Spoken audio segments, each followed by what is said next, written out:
અમરેલી જિલ્લામાં પાટીદાર સમાજની યુવતી પાયલ ગોટી સાથે પોલીસ દ્વારા જે વર્તન કરવામાં આવ્યું હતું, ભારતીય જનતા પાર્ટીમાં જે આંતરિક ડખો જોવા મળ્યો હતો, તેમાં ભાજપના જ એક જૂથે ધારાસભ્ય કૌશિક વેકરિયા વિરુદ્ધ સડસડતો આરોપ કરતા એક પત્ર વાયરલ કર્યો હતો અને તે ઘટનાના સંદર્ભમાં ભાજપના નેતાઓ સામે તો ફરિયાદ થઈ હતી, પરંતુ પાટીદાર સમાજની યુવતી પાયલ ગોટી સામે પણ ગુનો નોંધાયો હતો।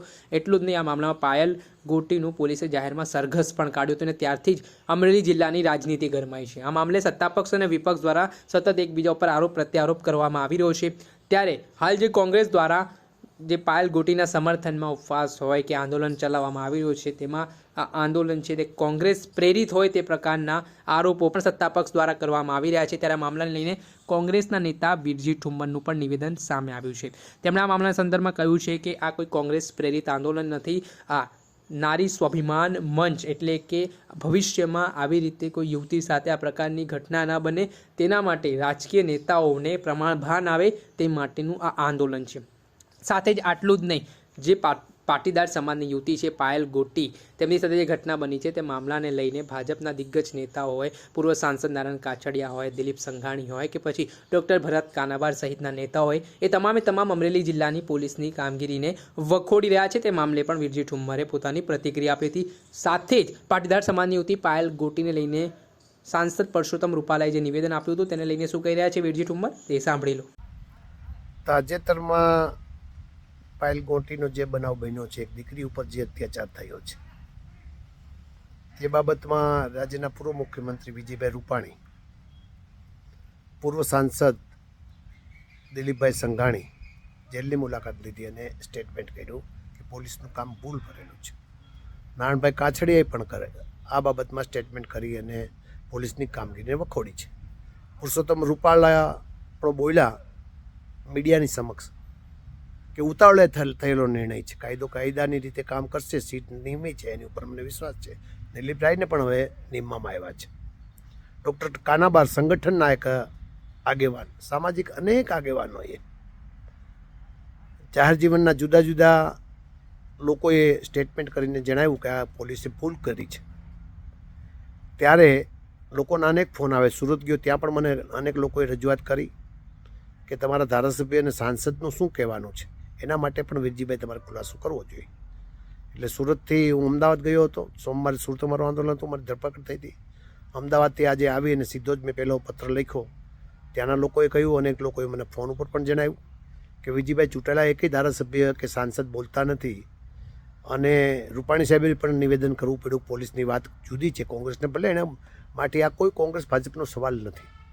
દિલીપભાઈ મોટું મન રાખીને જેલમાં ગયા, દીકરીને બોલાવીને બેંકમાં નોકરી આપવા માટેની પણ વાત કરી, બહુ સારી વાત છે, આમાં કોઈ રાજકારણ નહીં હોવું જોઈએ। કૌશિકભાઈને મેં સૌ પ્રથમ બોલાવ્યા હતા કે આવો ચર્ચા કરી, તમને પણ અન્યાય ન થાય અમરેલી જિલ્લાના, પરંતુ રાજકીય સ્વરૂપ આપવા માટેનું ભારતીય જનતા પાર્ટી કામગીરી કરે છે ને એનો દોસ્તનો ટોપલો મારી ઉપર નાખે છે। અમે કોઈ કોંગ્રેસના નામે આંદોલન નથી કર્યું। નારી સ્વાભિમાન નેજા નીચે અમે આંદોલન કર્યું છે, અહીંયા પણ આંદોલન કર્યું છે। આંદોલનનો ટાઈમ વધાર્યો, પછી પોલીસને એની ભૂલ સમજાણી એટલે 3 માછલીઓને સસ્પેન્ડ કરવામાં આવી। માછલીઓ એટલા માટે કહું છું કે કોન્સ્ટેબલ, હેડ કોન્સ્ટેબલનો શું અધિકાર છે? એમની સાથે પીએસઆઈ હતા, એમની ઉપર કોઈ પગલાં લેવામાં ન આવ્યા। ત્યારે આ ચૂંટાયેલા ધારાસભ્યની પાસે અમે જાણવા માગીએ છીએ, ચૂંટાયેલા સાંસદ પાસે જાણવા માગીએ છીએ। ચૂંટાયેલા સાંસદ તો એમ બોલ્યા હતા કાયદો કાયદાનું કામ કરે છે। આટલા તજજ્ઞ વ્યક્તિ, સાંસદ બંધારણ જેનું ઘડવાનું જે કામ કરે છે એ સાંસદ કાયદો કાયદાનું કામ કરશે તો આ કાયદાકીય પ્રોસિજર થઈ છે। રાત્રે 12 વાગે ઉપાડી જેવી દીકરીને ઘરેથી એ કાયદાકીય પ્રોસિજર છે કે કેમ, એ પણ ભરતભાઈ સૂત્રીએ જવાબ આપવો જોઈએ, એ જાણવા માટેનો મારો ઉમદા પ્રયાસ છે।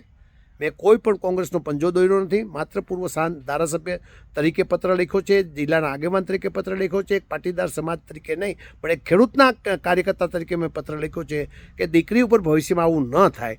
તો ચૂંટાયેલા સાંસદ તરીકે આપનો શું અભિપ્રાય છે, ચૂંટાયેલા ધારાસભ્ય તરીકે આપનો શું અભિપ્રાય છે, એ મને અને આપને મત આપ્યા છે, મતદારોને જાણવાનો નૈતિક ફરજ બને છે, અધિકાર થાય છે, ઘણા લોકો જાણવા માગે છે। ત્યારે આપ પણ ખુલાસો કરજો, સાચું ખોટું જે કહું એ કહી શકો છો, તમને જે યોગ્ય લાગે કહી શકો છો। હું એમ નથી કહેતો કે અમારી તરફેણમાં જવાબ આપો, પણ જે સત્ય હોય તેનો જવાબ આપી અને મને પણ જવાબ આપો એવું મેં નથી કહ્યું. પ્રેસ નિવેદન કરીને અમરેલીની જનતા જાણે કે આપનો શું અભિપ્રાય છે, પોલીસની કૃત્ય સાચું છે કે પોલીસનું કૃત્ય ખરાબ છે. FSL રિપોર્ટ પણ આવી ગયો છે. એવા બિનસત્તાવાર રીતે મને માહિતી મળે છે કે દૂધનું દૂધ અને પાણીનું પાણી થઈ રહેવાનું છે. નિર્લિપ રાયને તપાસ સોંપી છે એટલે મને વિશ્વાસ વધ્યો છે. ત્યારે ધારાસભ્ય તરીકે આપનો શું અભિપ્રાય થાય છે તે જાણવા માટે આ પત્ર લખ્યો છે. આ હતા કોંગ્રેસ નેતા વીરજી ઠુમ્મર. તેમણે જણાવ્યું કે જે આ સમગ્ર મામલો સામે આવ્યો તેમાં સાંસદ પરસોત્તમ રૂપાલાએ થોડાક દિવસ પહેલાં જે નિવેદન આપ્યું ને જે નિવેદનમાં તેમણે પણ કહ્યું છે કે પોલીસે પોતાની કામગીરીમાં ઉતાવળ કરી છે એટલું જ. અને પરસોત્તમ રૂપાલાએ વધુમાં કહ્યું હતું કે કાયદો કાયદાનું કામ કરશે. તે પ્રકારના નિવેદન ઉપર પણ વીરજી ઠુમ્મરે પ્રહાર કર્યા હતા. અને જે પાટીદાર સમાજની યુવતીને અડધી રાત્રિએ પોલીસ દ્વારા પકડવામાં આવી, ત્યારબાદ તેનું સરઘસ કાઢવામાં આવ્યું. તો શું આ કાયદામાં કોઈ જોગવાઈ છે? તે પ્રકારના સવાલો પણ વીરજી ઠુમ્મરે પરસોત્તમ રૂપાલાને પૂછ્યા હતા. દર્શક મિત્રો, અત્યાર સુધીમાં બસ આટલું. આવા નવા વિડીયો સાથે આપણે માહિતગાર કરતા રહીશું. એટલે એન કવરેજ ન્યૂઝને આપ લાઇક કરી લો, સબસ્ક્રાઇબ કરી લો અને શેર કરવાનું ભૂલતા નહીં.